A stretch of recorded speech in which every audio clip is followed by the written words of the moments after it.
Hello everyone, welcome to my YouTube channel. आज की इस वीडियो के अंदर हम करने वाले हैं नॉन प्रोबेबिलिटी सैम्पलिंग। इससे पहले वाली वीडियो में हमने सैम्पलिंग के बारे में पढ़ा था, प्रोबेबिलिटी सैम्पलिंग के बारे में। तो जो प्रोबेबिलिटी सैम्पलिंग है उसके अंदर अब पॉपुलेशन में से किसी को भी सिलेक्ट करने के फेयर चांस होते हैं, मतलब रैंडमली आप किसी को सिलेक्ट कर सकते हो, सभी की इक्वल अपॉर्चुनिटी होती है, ठीक है। लेकिन अगर हम बात करें नॉन प्रोबेबिलिटी सैम्पलिंग की तो इसको हम नॉट रैंडम सैम्पलिंग बोलते हैं और इसमें इक्वल अपॉर्चुनिटी नहीं होती और ये बेस्ड होती है एक्सप्लोरेटरी बेस्ड रिसर्च पे, बायस्ड होती है ये।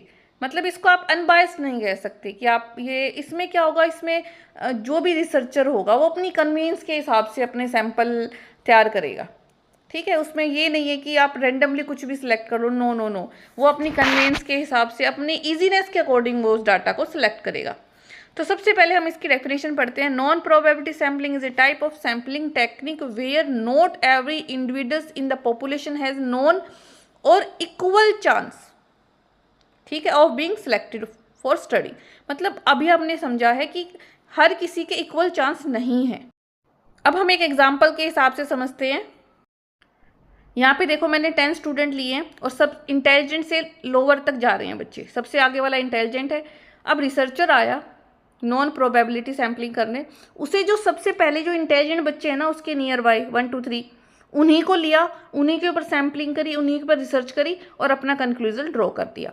तो इसको बोलते हैं नॉन प्रोबेबिलिटी सैम्पलिंग। अब इसमें रिसर्चर ने क्या किया, अपनी कन्वीनियंस के हिसाब से सैम्पलिंग करी, तो किसको क्या बोल देंगे, कन्वीनियंस सैम्पलिंग। तो कन्वीनियंस सैम्पलिंग क्या होती है, selecting participant who are easier to reach और मोस्ट रीडली अवेलेबल।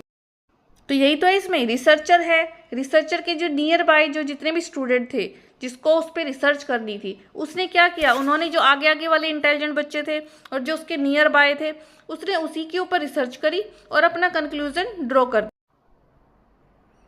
ठीक है। तो लास्ट वाले बच्चे तो रह गए, तो इसको बोलते हैं कन्वीनियंस सैम्पलिंग। इसमें क्या होता है, रिसर्चर अपने अकॉर्डिंग अपने कन्वीनियंस के हिसाब से सैम्पलिंग करता है। नेक्स्ट हमारे पास आता है, नेक्स्ट हमारे पास आती है जजमेंटल और पर्सपोसिव सैम्पलिंग।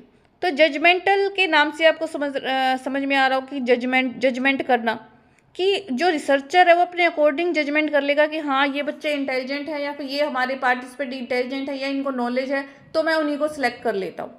तो इसीलिए इसको बायस्ड बोलते हैं कि इसमें किसी के भी इक्वल चांस नहीं है। मतलब अगर आपके पास 50 की क्लास है तो ऐसा नहीं है कि सब 50 के 50 में से कोई भी सिलेक्ट हो सकता है, नो। इसमें जो रिसर्चर आएगा वो अपनी जजमेंट, जिसको जो लगेगा, जजमेंट मान लो वो किसी फील्ड में काम कर रहा है तो उसको लगेगा इन बच्चों को ज़्यादा नॉलेज है इस चीज़ की, तो वो अपनी जजमेंट के हिसाब से उन बच्चों को सिलेक्ट कर लेगा।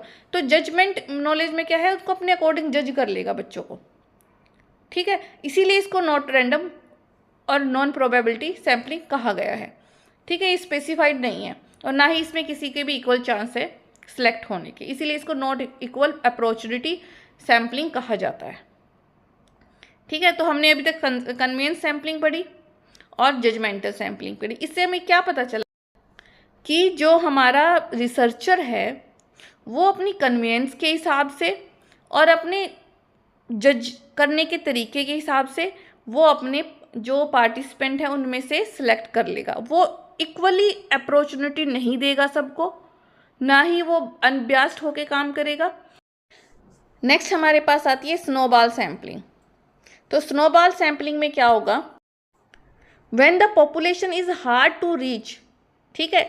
मतलब वो पॉपुलेशन जहाँ पे आपका पहुँचना मुश्किल है रिसर्चर के लिए, और जो पॉपुलेशन हमारी अननोन और रेयर है, ठीक है, तो वो क्या करेगा कि एक दूसरे, मतलब एक पहले तो इनिशियल एक पार्टिसिपेंट सिलेक्ट कर लेगा, मेंबर सिलेक्ट कर लेगा और उसी को कहेगा कि आप रेफरेंस दे के, मतलब आप अपने आगे और को सिलेक्ट करो, फिर आप और दूसरे को सिलेक्ट करो, ऐसे मतलब एक दूसरे को रेफरेंस दे के फिर ये सैम्पलिंग चलती है। इसीलिए इसको रेफर्ड सैम्पलिंग भी कहा जाता है या फिर आप नेटवर्क सैम्पलिंग भी कह सकते हो इसको, ठीक है। इसमें क्या होगा, जैसे आप ये देखिए एग्जाम्पल में, एक पर्सन है, इसने 2 को रेफ़र किया, उसने आगे फर्दर 2 को रेफर, 3 को रेफ़र किया, उन्होंने आगे ग्रुप में रेफ़र किया, ठीक है।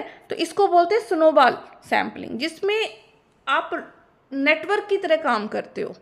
आप पहले 2 को कहोगे, वो 2 आगे 4 को कहेंगे, 4 आगे 16 को कहेंगे, ऐसे ही सैम्पलिंग चलती रहती है। तो इसको बोलते हैं हम स्नोबॉल सैम्पलिंग। ठीक है, ये भी हमारी कैसी है, non probability sampling and not random probability. अब हमारे पास आता है कोटा सैम्पलिंग। तो कोटा सैम्पलिंग के अंदर आपको क्या करना है, सबसे पहले आपको कोटा मतलब सब ग्रुप बनाते हैं। जैसे आपने एक मेल का ग्रुप बना लिया और एक फीमेल का ग्रुप बना लिया, ठीक है, आपने डिसाइड कर लिया। अब उसमें से 50% आप जो जो 100% सेलेक्ट करने वाले हो, उनमें 50% मेल होंगे और 50% हमारी फीमेल होगी। अब आप जो आपने अपने कोटा बनाए हैं, एक फीमेल का एक मेल का, अब आप उसमें से अपने 50% मेल और 50% फीमेल को सिलेक्ट कर लोगे। इसमें एक बात ध्यान रखनी है कि आपने जो कोटा डिसाइड किया है, भाई आपने ये डिसाइड किया कि मेरे पास 50% मेल ही आनी चाहिए और 50% मेरी फीमेल ही आनी चाहिए, या फिर आप मान लीजिए चाइल्ड का कोटा भी इसमें डाल लेते हैं। तो ये आपको ध्यान रखना है कि आपको जब आप देखो, जब आप कोटा बनाओगे तो आपने ये ध्यान रखना है कि आपने फीमेल मेल का बनाया। अब उसके अंदर से आप सिलेक्ट करोगे तो भी आपको अपनी परसेंटेज ध्यान रखनी है कि भाई आपने अपने आपके जो पार्टिसिपेंट हैं उसके अंदर आपके 50% मेल और 50% आपकी फीमेल होनी चाहिए।